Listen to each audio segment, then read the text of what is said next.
aujourd'hui, donc pour le webinaire La formation et les saisonniers. Ce webinaire s'inscrit dans la semaine de l'évolution professionnelle qui est co-organisée par l'APEC et le réseau des CIBC sur toute cette semaine, donc de lundi à ce vendredi. Vous avez déjà coupé les micros et les caméras, c'est super.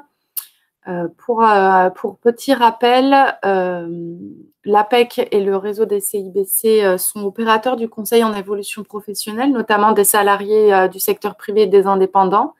Et on a décidé d'organiser cette semaine sur plusieurs régions pour pouvoir en faire bénéficier un maximum de personnes.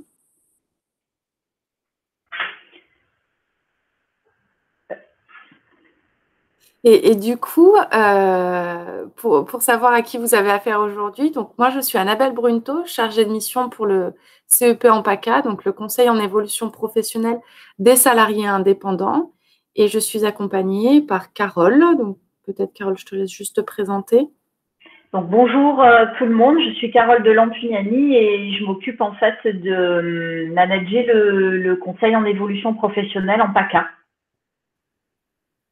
Voilà, et du coup aujourd'hui, on va vous parler de la formation et des saisonniers. Et avant toute chose, on s'est dit que ça pouvait être intéressant de remettre un petit peu le contexte, de savoir ce qu'on entend par saisonnalité et aussi vous donner quelques chiffres, notamment en PACA. Donc, en ce qui concerne ce qu'est la saisonnalité, ce qu'on entend par là, en fait, c'est un type de contrat de travail qui est caractérisé par des tâches qui se répètent chaque année habituellement, soit en fonction des rythmes des saisons ou alors en fonction d'un mode de vie collectif, donc en l'occurrence les cueillettes, la récolte, etc., ou tout ce qui touche au tourisme. Et en termes de chiffres, donc là, c'est des chiffres de Pôle emploi, hein, des besoins en main-d'œuvre. On est quand même sur 42,2% de saisonniers, avec en métiers les plus porteurs, bien évidemment, les serveurs de café-restaurant, les apprentis en cuisine, etc. Et il y a d'autres métiers, mais c'est ceux qui ressortent. Et ce qui nous paraissait aussi important, c'était de pouvoir rappeler que malgré la crise sanitaire que l'on traverse, il y a toujours des métiers qui sont en tension, donc c'est-à-dire qui ont toujours des besoins en recrutement, qui ont des difficultés à être pourvus, dont un certain nombre sur la saisonnalité. Et pour ça, vous allez voir sur la slide suivante, il y a une petite carte qui vous représente les différentes zones d'emploi qui donc sont toutes récentes, hein. Elles ont été mises à jour le 10 septembre, donc il y a tout juste un mois, par la direction de l'animation de recherche et des études et des statistiques. Donc c'est une vraie réalité, il y a du travail, notamment sur les saisonniers. Donc voilà, je pense que c'est quelque chose qui peut être rassurant de se dire qu'il y a toujours des recrutements en cours, il y a toujours des besoins. Et justement, pour répondre à ces besoins, la question, c'est comment est-ce que je fais? Comment est-ce que je fais pour répondre aux besoins en recrutement des entreprises? Et à ce titre-là, on se pose la question, est-ce que vous avez pensé à l'étape formation avant de candidater? Puisque le chemin habituel, souvent, c'est une candidature spontanée ou alors une réponse à une offre d'emploi. Mais peut-être qu'avant, ce peut être intéressant de préparer, j'ai envie de dire, la meilleure version de vous-même avant de candidater. Et pour ce faire, la formation et les différentes actions de formation peuvent être une bonne solution. Juste, je fais le lien avec tout à l'heure la crise sanitaire qu'on traverse. Si vous êtes sensible et si vous vous êtes intéressé aux organismes de formation, centres de formation, je pense que vous avez remarqué qu'un certain nombre des services qui sont proposés le sont, que ce soit à distance, en présentiel ou de manière mixte, c'est-à-dire un petit peu des deux. Donc ça, c'était important. Il ne faut pas que ce soit un frein pour vous. Et du coup, là, je vais laisser la main à Carole pour qu'elle puisse vous en dire un petit peu plus sur les différentes actions de formation. Donc, on va s'attarder un petit peu sur la VAE, sur le certificat CLEA, sur le bilan de compétences et après sur les circuits dits classiques, c'est-à-dire ceux qui sont davantage connus. Merci Annabelle. On voulait vous dire aussi que si vous aviez des questions par rapport à ce qu'on est en train de vous présenter, vous avez la possibilité d'utiliser le chat. Alors, c'est pour ceux qui ne seraient pas très familiers avec tout ça, c'est le petit rectangle avec 3 lignes à l'intérieur et qui permet de discuter avec tous les participants.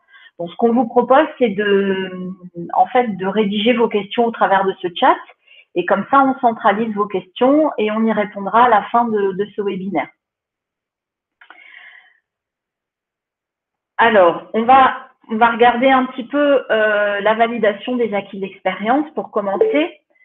Donc, déjà, il faut savoir ce qu'on entend par validation des acquis d'expérience. C'est le moyen, quelque part, pour pouvoir certifier son expérience.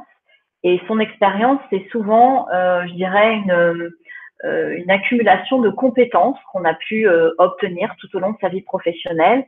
Vous avez une citation d'André Chauvet qui dit « On peut aussi résumer la compétence à ce que je mets en œuvre au quotidien pour réussir une activité ». Donc, en fait, pour définir rapidement ce qu'on entend par compétence, c'est important de dire que c'est lié à un contexte professionnel, qui a une idée, en fait, de construction autour de ça. C'est au fur et à mesure, en fait, des savoirs, des savoir-faire et des savoir-être que vous allez acquérir que la compétence va se construire. Et donc, la compétence est composée aujourd'hui de savoirs, qu'on appelle les connaissances, de savoir-faire, c'est ce que vous mettez en pratique au quotidien, et du savoir-être, c'est ce qu'on appelle attitude ou la façon dont vous allez pouvoir vous comporter en entreprise. Alors, la VAE, concrètement, c'est quoi? C'est en fait je dirais que de façon générale, quand on veut acquérir une certification, on va passer par la case formation. Donc, on va se rendre dans un organisme de formation ou bien on va passer par une formation à distance, mais on va avoir un certain nombre d'enseignements théoriques et de stages pratiques qu'on va réaliser et qui vont nous permettre d'acquérir un diplôme. En fait, la validation des acquis permet d'acquérir un diplôme, mais parce que l'expérience que vous avez pu obtenir est reconnue. Donc, vous avez un certain nombre de compétences qui vont être reconnues et qui vont vous permettre d'obtenir exactement la même certification que vous auriez pu obtenir si vous aviez fait la formation. La différence, c'est que c'est l'expérience que vous possédez qui va être reconnue. Donc, bien évidemment, quand on se lance dans une validation des acquis, a priori, c'est davantage pour certifier une expérience que l'on possède qu'une expérience que l'on souhaite acquérir, puisqu'on valide une expérience déjà acquise.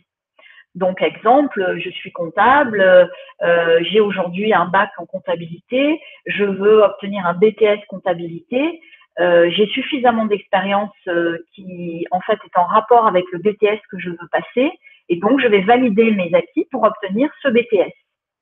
Donc, on se rend compte que dans les différents types de certifications, il n'y a pas que les diplômes de l'éducation nationale. Là, j'ai pris l'exemple du BTS, mais ce n'est pas le seul diplôme possible. On peut aussi passer des titres professionnels qui sont reconnus par le ministère du Travail, les chambres consulaires et certains organismes de formation. Et on peut aussi passer ce qu'on appelle des CQP, des certificats de qualification professionnelle, qui sont en général des titres, des certificats plus courts et qui sont reconnus par les branches professionnelles. Alors, aujourd'hui, comment ça se passe concrètement? C'est ce qui vous est présenté à l'écran. Le principe, c'est que vous mettez en fait en relation les compétences que vous possédez avec les compétences qui sont demandées dans la certification que vous visez. Donc, pour reprendre mon exemple de BTS comptabilité tout à l'heure, dans le BTS, il est dit que pour obtenir le BTS, il faut posséder tel et tel type de compétences et c'est ce qui va être regardé. C'est-à-dire que ce qui va être évalué, c'est les compétences que vous possédez au regard des compétences de la certification qui est visée. Et du coup, pour pouvoir arriver à ça, vous allez passer par un certain nombre de démarches. Donc, d'abord, vous allez devoir repérer quelle est la certification, la bonne certification, la plus adaptée au regard de votre parcours professionnel. Et là-dessus, vous pouvez passer par un point relais conseil DAE qui existe dans certaines régions. Vous avez d'ailleurs le lien là qui est affiché qui vous permet d'avoir une idée de où se trouvent ces points relais conseils. Et vous pouvez aussi, avec l'aide de votre conseiller en évolution professionnelle, identifier justement quelle est la certification qui peut être la plus adaptée à votre expérience. Ensuite, vous allez faire ce qu'on appelle une demande de recevabilité. Donc, vous allez vous assurer en fait que il est pertinent d'aller plus loin. Et là, vous allez le faire en général auprès de l'organisme qui est responsable de la certification visée. Et vous allez vérifier aussi les conditions d'accès, puisque pour engager une validation des acquis, il faut avoir 1 an d'expérience en lien direct avec le diplôme que vous visez. Et là, une fois que la demande de recevabilité est acceptée, à ce moment-là, vous allez pouvoir être accompagné pour justement préparer ce fameux dossier qui va vous permettre de vous présenter devant le jury de la validation des acquis. Donc cet accompagnement n'est pas obligatoire, mais il est fortement conseillé parce que les centres valideurs, en général, connaissent bien les attentes du jury. Donc c'est pour ça qu'ils vous préparent bien à comment mettre sur papier l'expérience que vous possédez. C'est pas une mince affaire quand on a 3, 4, 5, 10 ans d'expérience d'arriver à accoucher sur papier de l'expérience qu'on possède. Donc voilà, vous pouvez être aidé là-dedans par cet organisme certificateur. Et ensuite, une fois que ce travail est fait, vous passez devant un jury. Et là, il y a 3 possibilités. Soit vous avez aucune validation. Bon, là, c'est qu'il y a eu un loupé quelque part. C'est quand même pas l'objectif. Soit vous avez ce qu'on appelle une validation partielle. Donc là, ça veut dire par exemple, sur ce qu'on appelle des unités d'enseignement, c'est souvent ce qu'on appelle encore des blocs de compétences. C'est comme ça que sont de plus en plus construits les diplômes. Vous pouvez avoir 3, 4 unités d'enseignement validées. Et peut-être qu'il va falloir que vous vous formiez davantage, que vous puissiez acquérir davantage d'expérience ou de connaissances pour obtenir les 3 UE qui vous manquent, par exemple. Mais vous pouvez aussi avoir la validation totale. Et c'est quand même souvent ce qui est visé dans le cadre de la validation des acquis. C'est-à-dire que là, le diplôme vous est donné. Et ce diplôme, encore une fois, a la même valeur que celui que vous auriez obtenu si vous étiez formé pour ça. Donc ça, c'était pour la validation des acquis d'expérience. Vous avez ensuite un autre dispositif qui en fait s'appelle CLEA. Et ce dispositif CLEA, il vous permet d'attester aussi que vous possédez un socle de connaissances et de compétences dans 7 domaines professionnels que vous avez ici à l'écran. Donc CLEA, ça peut être intéressant quand vous êtes en activité dans une entreprise parce que ça peut vous ouvrir des portes pour occuper un poste un peu différent, changer de service ou bien tout simplement continuer à apprendre ou encore utiliser une nouvelle génération de matériel parce que vous voyez que dans les 7 champs de compétences, vous avez les compétences informatiques et numériques. Donc ça peut être très utile encore plus de nos jours. Mais CLEA, c'est aussi un certificat que vous pouvez tout à fait obtenir sans forcément avoir l'envie d'être dans une entreprise. Ça peut être tout simplement pour aller plus loin, pour suivre d'autres formations qui sont plus spécialisées. Mais c'est de toute façon un document officiel qui est nouveau et qui est reconnu par les employeurs dans tous les secteurs et dans toutes les régions. Et l'intérêt de CLEA aussi, c'est que c'est un dispositif qui est gratuit puisque les formations sont prises en charge notamment dans le cadre de ce qu'on appelle le CPF, le compte personnel de formation, qu'Annabelle vous présentera un petit peu plus tard. Donc, en fait, les 7 champs de compétences de CLEA, vous les avez à l'écran. Il y a la communication en français, l'utilisation des règles de base en calcul, l'informatique, l'aptitude à travailler dans le cadre des règles définies d'un travail d'équipe, l'aptitude à travailler en autonomie à réaliser un objectif individuel, la capacité d'apprendre à apprendre tout au long de la vie et la maîtrise des gestes et postures, de l'hygiène et de la sécurité. Alors, les étapes du parcours de CLEA, il faut d'abord trouver quelque part un conseiller qui peut vous aider dans la définition en fait de l'étape du parcours de CLEA, puisqu'en fait, vous pouvez ne pas forcément du tout avoir besoin de CLEA, mais vous pouvez aussi avoir besoin d'une partie seulement des compétences de CLEA. Donc, vous avez un lien qu'Annabelle vient de vous rappeler dans le chat, qui en fait vous permet d'avoir une idée de où trouver un conseiller pour vous renseigner là-dessus, puisque c'est un conseiller CLEA. Et donc, ce conseiller va vous aider à trouver vos points forts et à voir si vous avez besoin de renforcer vos compétences. Et du coup, va vous aider aussi à obtenir le certificat CLEA, sachant que ce certificat aujourd'hui, ce sont les transitions pro dont on va parler aussi tout à l'heure, qui financent aussi ce qu'on appelle le projet de transition professionnelle et qui attestent aussi dans le cadre du dispositif démissionnaire du caractère réel et sérieux du projet. Ce sont ces structures qui analysent les dossiers CLEA et qui organisent les jurys CLEA. Autre dispositif qui peut vous permettre d'élaborer un projet, mais aussi de voir dans quelle mesure la formation peut être utile pour vous, c'est ce qu'on appelle le bilan de compétences. Vous en avez probablement déjà entendu parler. Si ce n'est pas le cas, ben voilà, le bilan c'est quoi? Eh bien, c'est un dispositif qui vous permet d'analyser ou de définir un projet, de faire le point sur les compétences que vous possédez. Alors, ça peut être des fois intéressant de faire un bilan de compétences quand on envisage aussi une validation des acquis ou quand on envisage de faire CLEA, parce que du coup, ça peut permettre de déterminer finalement quelles sont les compétences aujourd'hui que vous possédez. Et comme vous définissez le projet professionnel qui va avec, ça vous permet d'identifier aussi s'il y a des écarts et du coup, par quel dispositif vous pouvez passer pour combler ces écarts. Si c'est la validation des acquis, si c'est plutôt une formation ou si ça peut être les deux. Donc, c'est parfois intéressant de démarrer par le bilan de compétences. Ça peut vous aider aussi à anticiper, envisager une mobilité, parce que ça permet aussi de faire le point sur sa situation professionnelle, tout simplement, avant d'envisager une évolution, une reconversion. La validation des acquis, c'est ce que je viens de vous dire, et ça peut permettre de fixer les étapes stratégiques d'une évolution professionnelle, parce que ça permet de déterminer quel est son plan d'action. Donc, le bilan de compétences, c'est un dispositif, c'est une prestation en fait qui est destinée à toute personne qui aujourd'hui souhaite travailler sur son orientation professionnelle et qui est ouverte aussi bien aux personnes salariées, saisonniers, pas saisonniers, fonction publique, demandeurs d'emploi, travailleurs non salariés, donc indépendants, etc. Donc, c'est un droit individuel. Il faut, c'est vrai, un certain temps pour effectuer le bilan de compétences, donc il est nécessaire de s'y prendre quand même un petit peu à l'avance.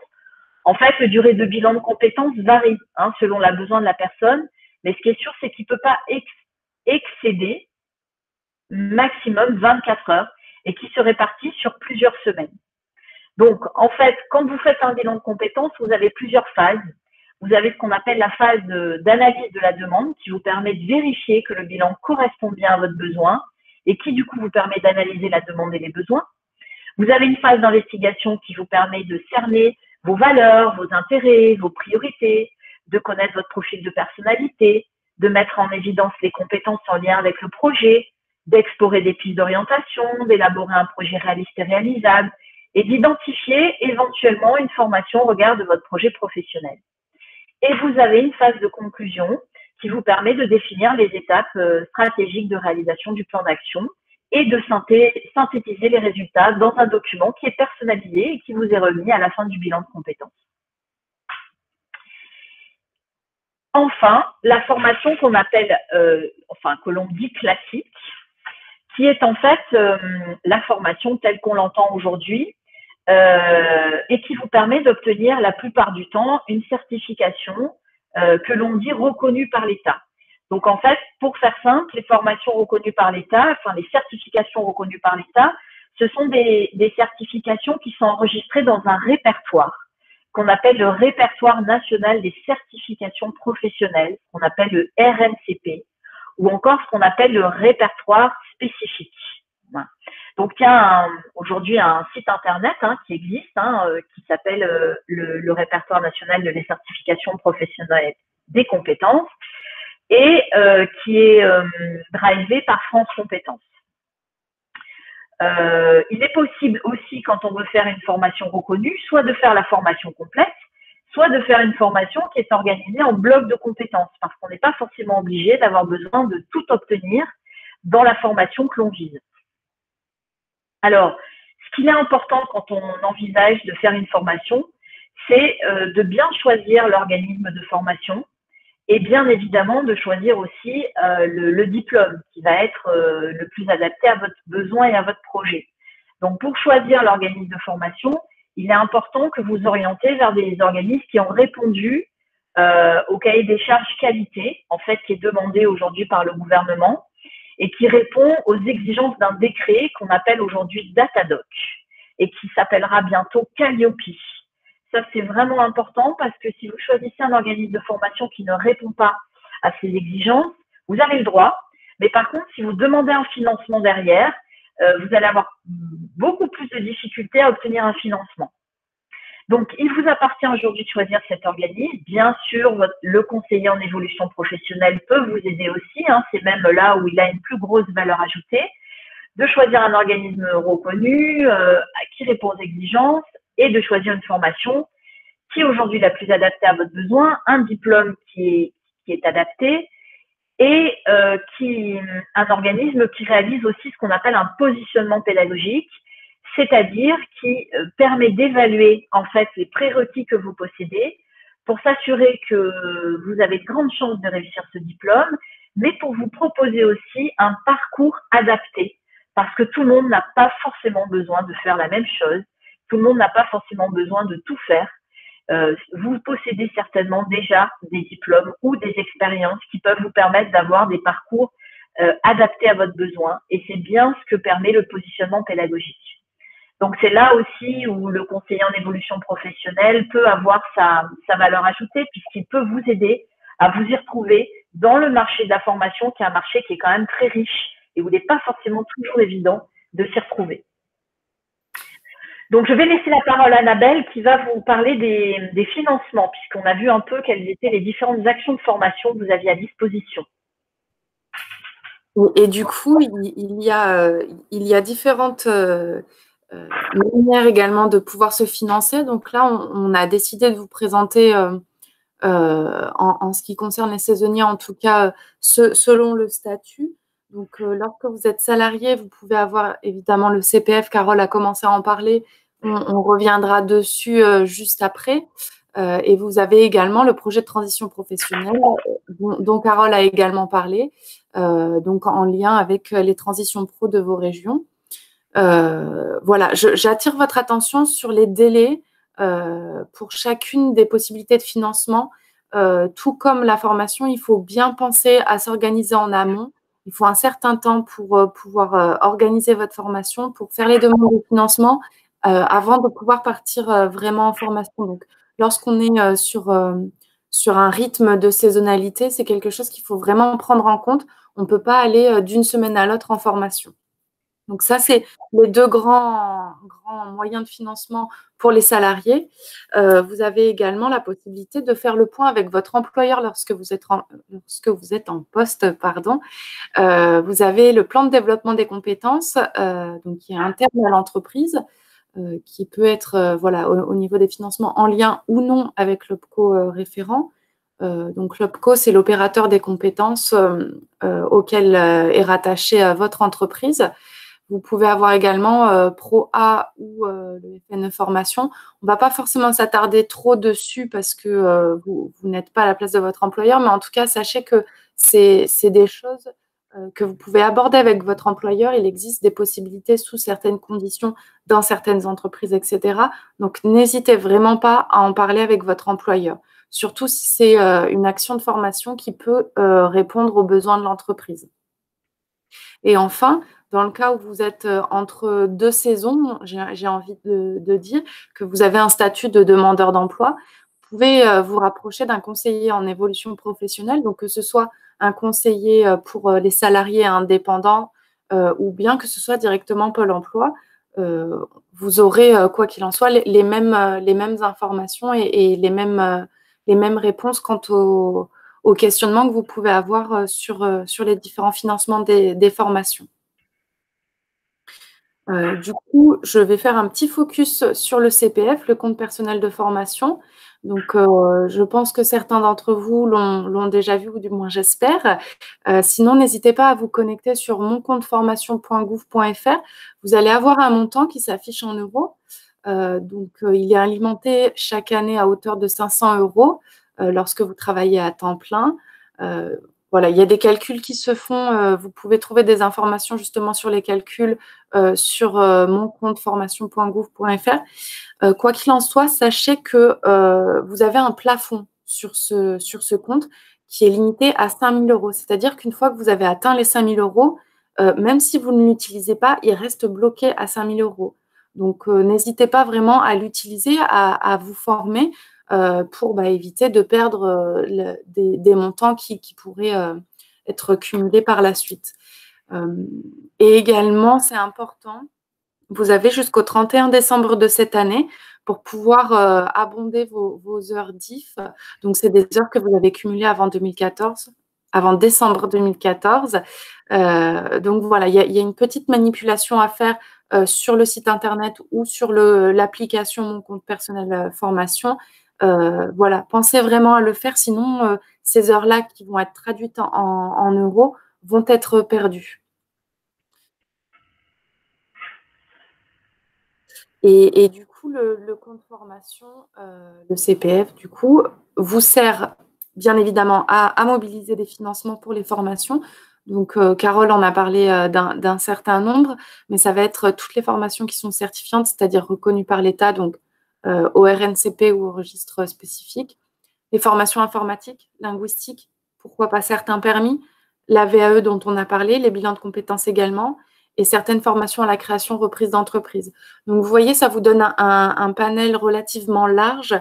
Donc, vraiment, voilà, n'hésitez pas à mobiliser cet outil pour, de un, pouvoir identifier les différents organismes de formation qui peuvent proposer les formations qui vous intéressent et pour pouvoir surtout les financer.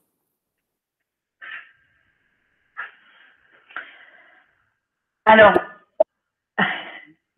du coup, vous avez le CPF et vous avez une autre possibilité. Donc, c'est un dispositif qui s'appelle le projet de transition professionnelle, dont Carole va nous parler maintenant.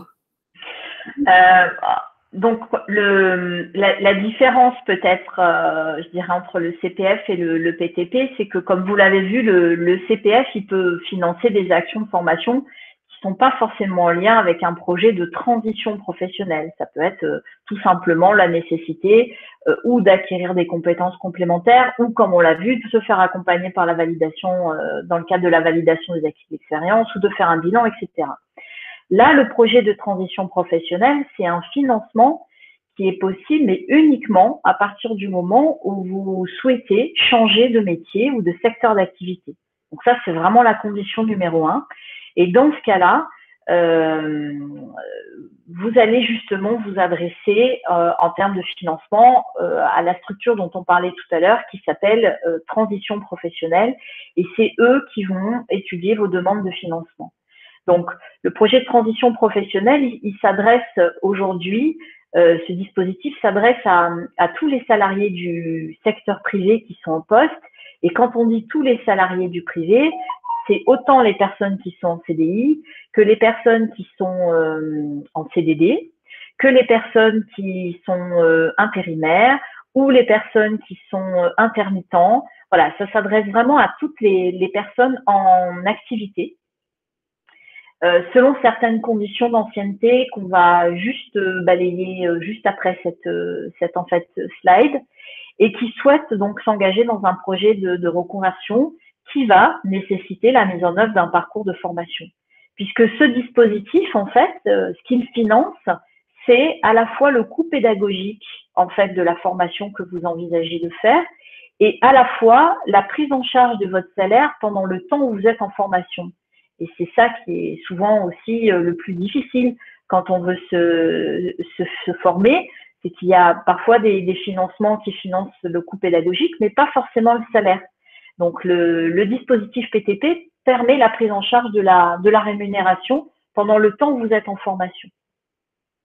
Il faut bien évidemment, pour pouvoir mobiliser le dispositif, cibler une action de formation certifiante. Donc, on rappelle qu'une formation certifiante, c'est une formation qui est reconnue au RNCP ou au répertoire spécifique. Mais ça peut être aussi des blocs de compétences, comme on disait tout à l'heure, même si vous ne faites pas la totalité de la formation.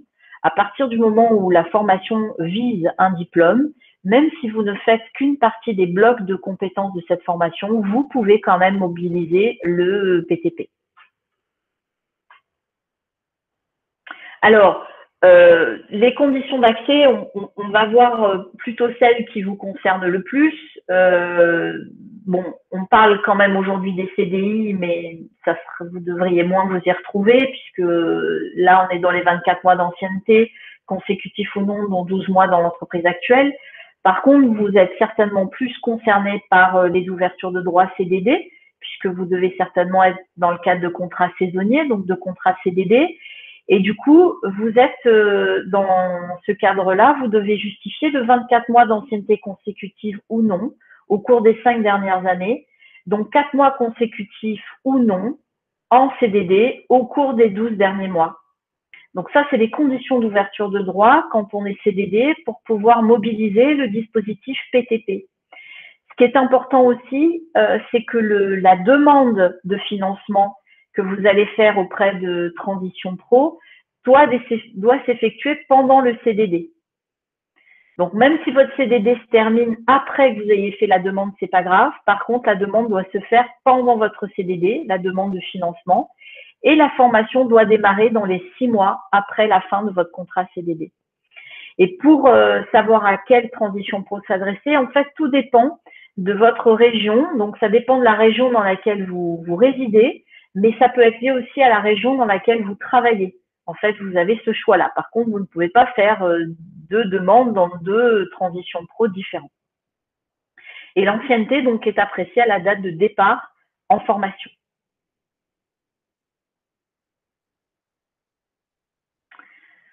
Donc là, on vous a présenté un peu toutes les actions de formation dont vous pouvez bénéficier en tant que salarié et notamment saisonnier.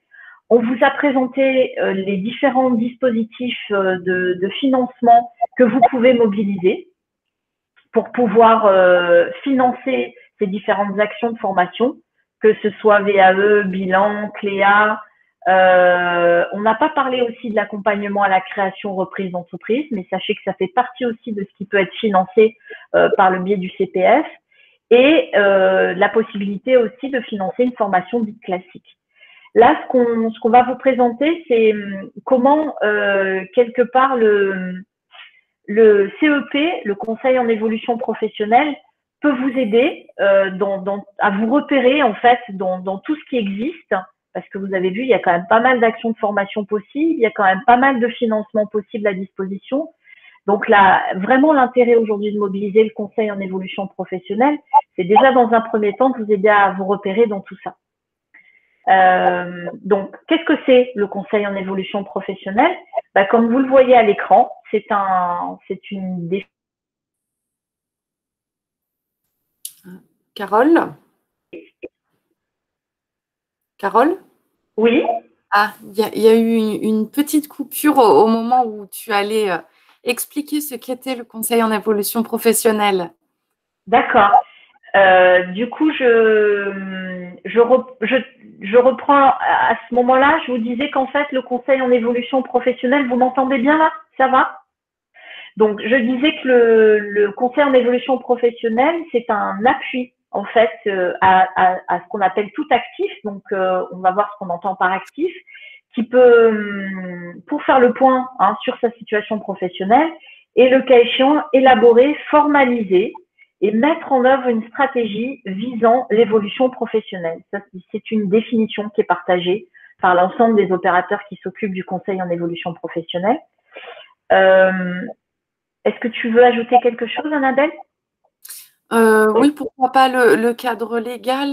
Là, c'est vraiment à titre d'information, mais juste que vous puissiez avoir un ordre d'idée de l'historique, j'ai envie de dire.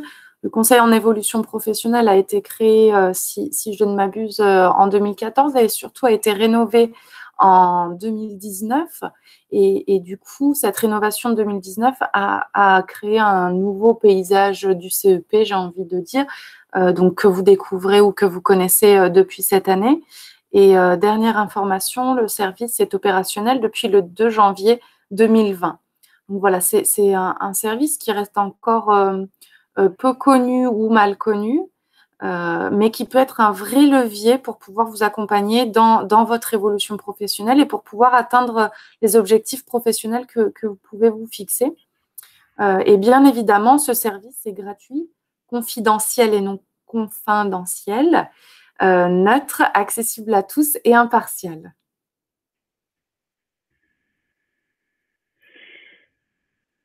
Du coup, là aujourd'hui, on vous a parlé beaucoup de la formation, des financements de la formation, etc. Mais le conseil en évolution professionnelle, ce peut être beaucoup plus. Là, Carole rappelait sur l'accompagnement à la création d'entreprise, notamment via un financement CPF. Mais un conseiller en évolution professionnelle peut vous accompagner dans vos projets de création reprise d'entreprise. Ça peut être des projets donc de reconversion professionnelle, que ce soit par le biais d'une formation, de la création d'une entreprise ou pas du tout. Ça peut être dans des projets de recherche d'emploi, d'acquisition ou de développement de compétences, donc la formation, on en a parlé également. Ça peut être vous aider des fois simplement à faire le point pour que vous puissiez y voir plus clair.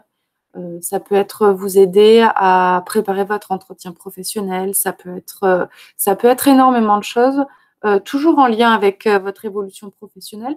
Du coup, moi, si j'avais un conseil à vous donner, c'est du moment où vous avez envie de réfléchir ou de mettre des choses en place, voilà, de bouger ou pas, c'est de vous rapprocher d'un conseiller pour justement faire le point et pour pouvoir vous faire accompagner. Et puis, c'est vraiment aussi être aidé vraiment dans la compréhension et dans la traduction de ce marché de la formation ou de l'emploi ou de l'évolution qui n'est pas toujours évident. Donc, c'est vraiment une personne ressource et une personne référente, le conseiller, sur lequel vous pouvez vous appuyer. On va le voir un peu plus tard, mais vous allez voir qu'il y a tout un parcours qui peut être monté, qui peut être co-construit avec le conseiller. Le conseiller n'est pas l'expert de votre avenir, c'est vous qui êtes expert de votre avenir. Par contre, il peut venir en soutien et vous guider dans toutes les étapes que vous allez pouvoir mettre en œuvre. Donc, comme vous le constatez, en fait, il y a différents opérateurs aujourd'hui qui font du conseil en évolution professionnelle. Vous avez ce qu'on appelle les opérateurs dits publics et les opérateurs privés.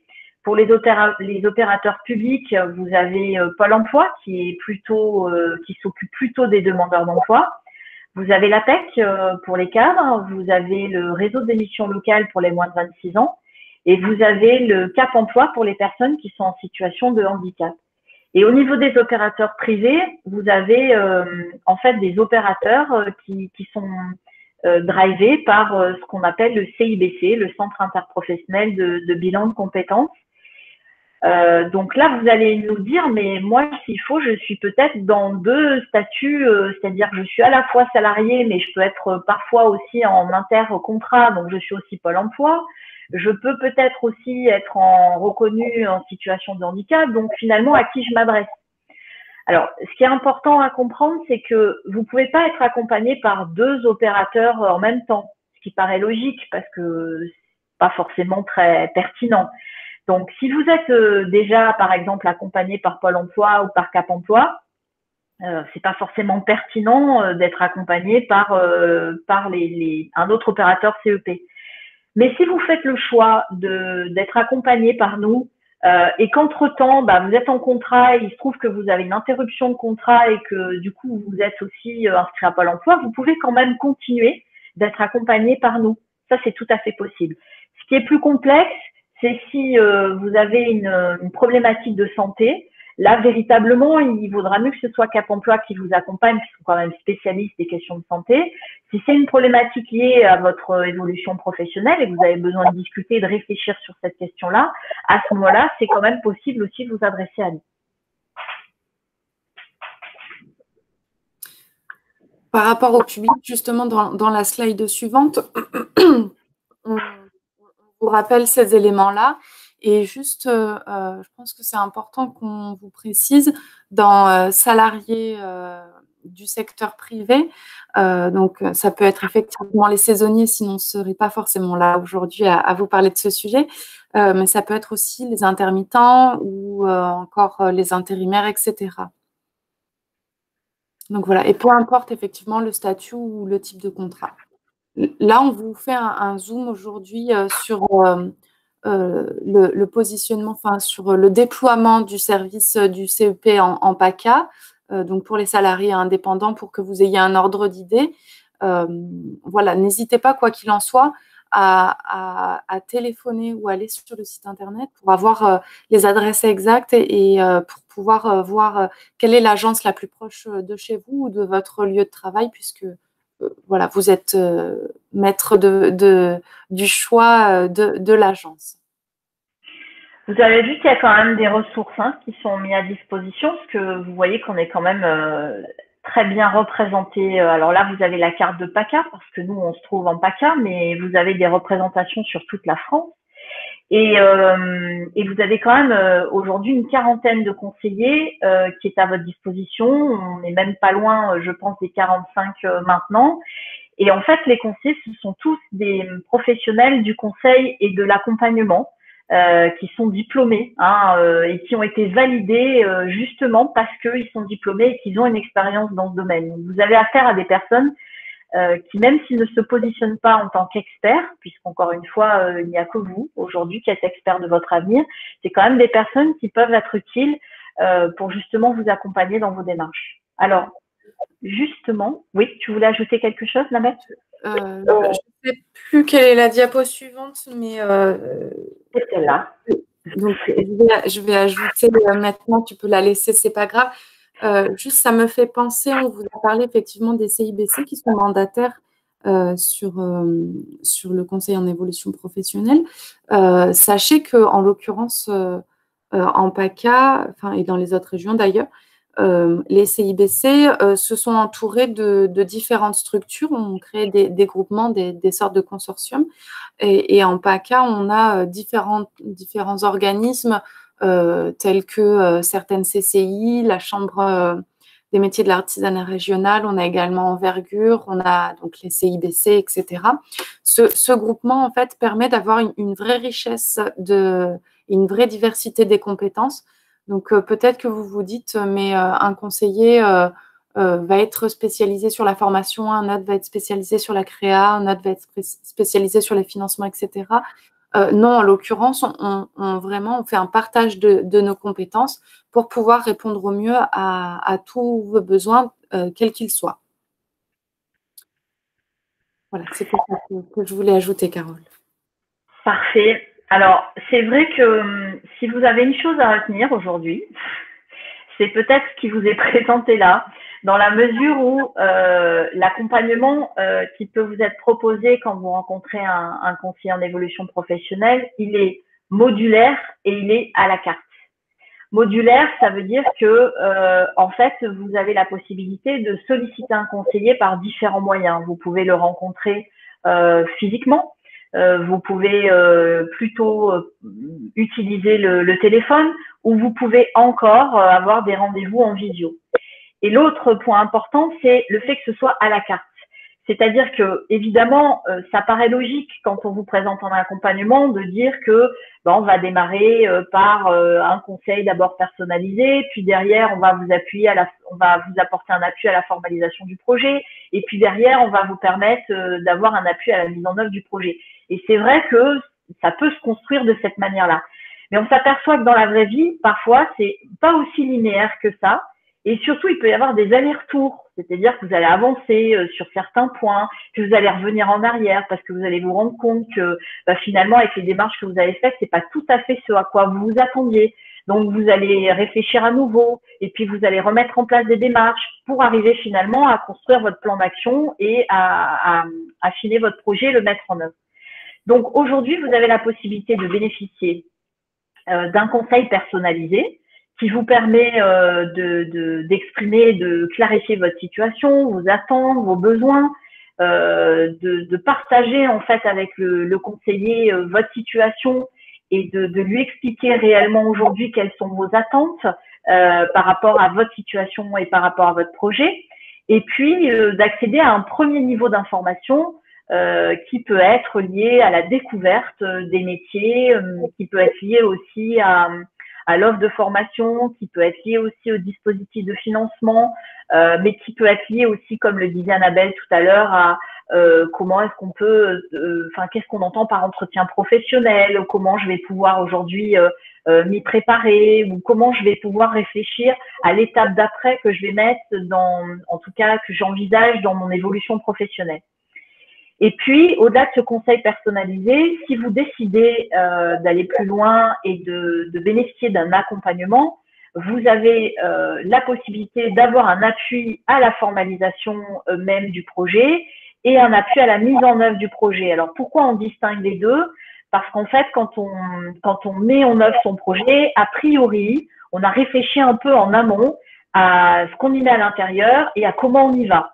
Et du coup, c'est ça l'appui à la formalisation du projet. Donc, ça permet de déterminer aujourd'hui quel est votre projet, qu'est-ce que vous y mettez à l'intérieur, comment vous l'avez nourri, par quelle démarche vous êtes passé pour le nourrir, à penser à ces démarches, à les réaliser, à débriefer sur les démarches que vous avez pu faire et à voir quelle suite vous donnez à ces démarches. Et si vous avez envie d'aller plus loin encore et de dire, bah voilà, je vais continuer avec mon conseiller référent et je vais le solliciter pour qu'il m'appuie aussi dans la mise en œuvre du projet, eh bien, c'est possible.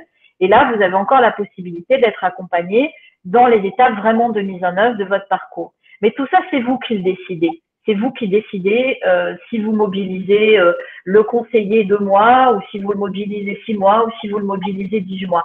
La seule chose, évidemment, qu'on vous demande, c'est qu'à partir du moment où vous vous engagez dans un parcours, si vous décidez de l'arrêter pour une bonne raison, vous en informez juste le conseiller pour que derrière, il puisse éventuellement vous remettre déjà un document de synthèse qui vous permet d'avoir une trace de ce qui a été réalisé dans les échanges. Et si vous changez d'avis et que vous revenez le voir dans 3 mois en lui disant, bah, écoutez, finalement, j'ai réfléchi, j'ai encore besoin de vous, eh bien, au moins, il y aura une trace de ce qui aura été fait avec lui sur les 2 premiers ou les 3 premiers mois d'accompagnement. Tu veux peut-être compléter, Annabelle? Simplement pour la prise de rendez-vous, du coup, c'est la slide suivante pour pouvoir bénéficier d'un parcours adapté et personnalisé à votre situation. N'hésitez pas à donc effectivement appeler le 09 72 01 02 03. C'est un numéro qui est unique et non surtaxé. Donc, vous pouvez appeler toute la semaine de 8h à 19h et même le samedi matin, donc de 9h à midi. Ou alors, vous pouvez vous connecter sur mon-cep.org. Je vous ai remis ce lien dans le chat pour que vous puissiez aller sélectionner votre région pour pouvoir prendre rendez-vous avec l'opérateur CEP qui est adapté selon votre statut. Et du coup, je vais reboucler avec ce que je disais en tout début d'ouverture de ce webinaire où je vous parlais de la crise sanitaire. Nos services s'adaptent à cette situation. Et effectivement, vous pouvez prendre des rendez-vous, donc bien évidemment toujours en physique, par téléphone ou bien en visio avec votre conseiller. Donc voilà, c'est la porte d'entrée en fait finalement pour accéder à ce service. Et peut-être aussi préciser que du coup, cette porte d'entrée, il y a des gens derrière. C'est une plateforme en fait qui vous accueille. Ce sont des chargés d'information qui sont là aussi pour justement analyser votre demande et vous proposer je dirais, le service le plus adapté à votre besoin. Et aussi, évidemment, à ce moment-là, vous proposez des rendez-vous avec les conseillers, notamment sur les étapes d'accompagnement qu'on a vues tout à l'heure. Voilà. Oui, tu voulais ajouter quelque chose? C'était juste simplement de remercier tout le monde de votre présence. On espère que vous aurez appris certaines choses ou que ça aura éclairci certaines zones d'ombre. Je n'ai pas vu de questions dans le chat, donc n'hésitez pas à nous en poser. Il nous reste encore une petite dizaine de minutes. À poser vos questions sur la formation de manière générale ou sur le conseil en évolution professionnelle ou autre. Donc voilà, on reste à votre écoute.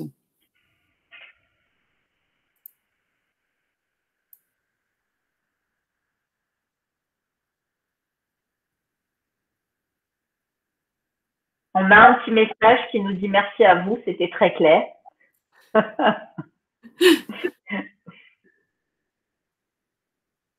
Du coup, si on n'a pas de questions spécifiques